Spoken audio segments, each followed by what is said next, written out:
Di negeri yang katanya gemar sekali dengan drama, akhirnya kita punya sesuatu yang kecepatannya bisa menyaingi trending topik politik harian kita. Namanya WUS, sebuah onomatopi yang katanya menggambarkan kecepatan, teknologi, dan masa depan. Tapi, bagi jutaan dompet yang menonton peresmiannya dari seberang pulau, bunyinya sedikit berbeda. Lebih mirip, WUS, hilang lagi gajiku. Itulah dia, mahakarya konektivitas abad ini. Menghubungkan dua kota metropolitan, memangkas jarak 142 km hanya dalam 40 menit. Sebuah pencapaian yang luar biasa cepat. Tapi, ada yang lebih cepat daripada keretanya. Membengkakkan biayanya.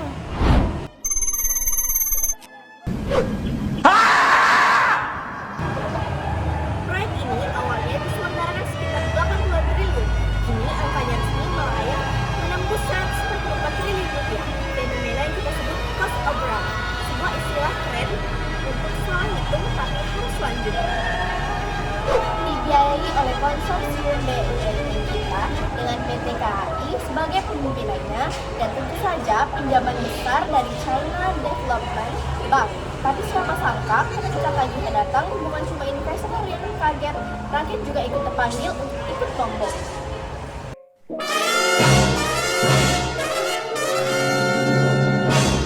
Padahal kita semua ingat janjinya. Tidak akan menggunakan APBN sepeser pun.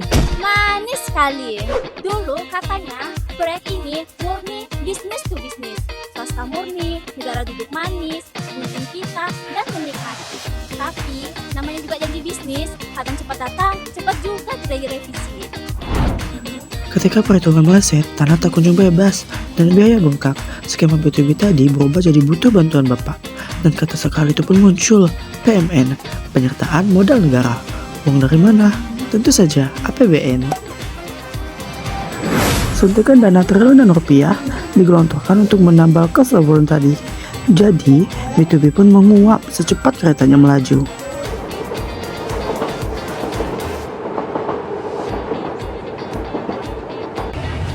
Dan siapa yang menikmati kecepatan 40 menit ini? Para komputer premium, eksekutif muda yang meeting di Bandung, dan konten kreator yang butuh fit estetik. Mereka bayar tiket, fair, tapi yang nyicil utang infrastrukturnya kita semua dari Sabang sampai Merauke lewat pajak yang kita bayar. Sebuah subsidi silang yang unik. Yang di pelosok ikut mensubsidi yang di kota besar, agar mereka bisa lebih cepat sampai tujuan untuk rapat.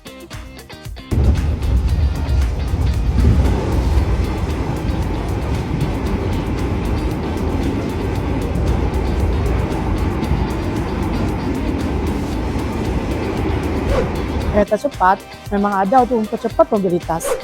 Tapi, mobilitas siapa? Kami di Kalimantan Barat masih berjibaku dengan jalan tol Kalimantan, yang kalau musim hujan lebih mirip arena off-road dibanding jalan nasional. Di Sumatera, rel kereta api tua masih menunggu peremajaan. Di timur Indonesia, saudara kita masih butuh air bersih dan jembatan, bukan kereta peluru. Tapi ironisnya, pajak kami yang dari kebun sawit dan bauxit di sini ikut terus ke Jawa untuk bayar utang kereta yang mungkin seumur hidup tak akan kami naiki.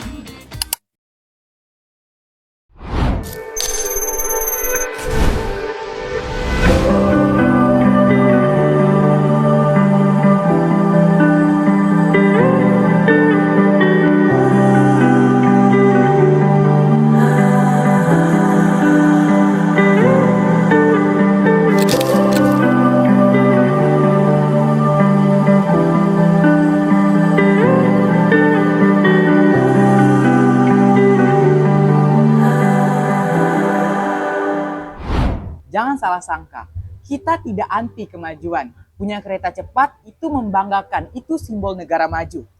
Tapi kita hanya ingin memastikan bahwa di balik gagahnya bodi kereta ada perencanaan yang matang, bahwa kemajuan tidak meninggalkan lubang di anggaran dan tidak memperlebar jurang yang sudah ada.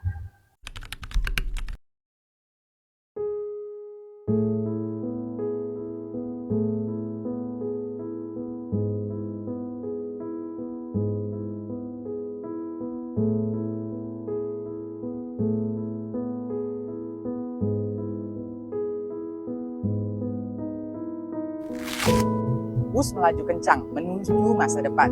Sementara sebagian rakyat masih berjuang menyebarkan ke tanggal gajian berikutnya.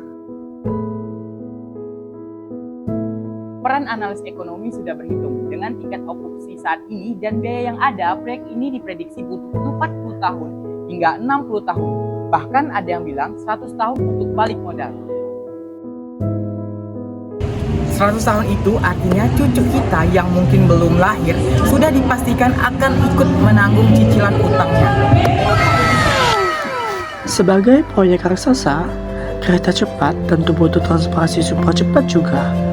Tapi anehnya, justru di sini kita sering menemukan delay.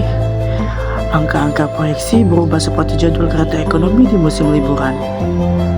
Audit keuangan yang harusnya jelas malah serasa ditulis dengan tinta yang mudah hilang kena hujan. Kita hanya berharap di balik kaca jendela kereta yang mewah itu tak ada yang sengaja menggelapkan pemandangan.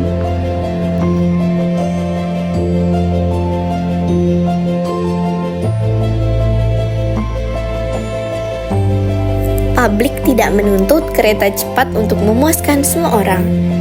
Yang diminta hanya satu, kejelasan. Kejelasan tentang berapa besar sebenarnya utang yang harus dibayar, berapa lama cicilannya, dan apa strateginya jika pendapatan tiket tak cukup. Karena kalau rakyat ikut nyicil, setidaknya rakyat berhak tahu apa saja yang sedang dicicil. Sesederhana itu.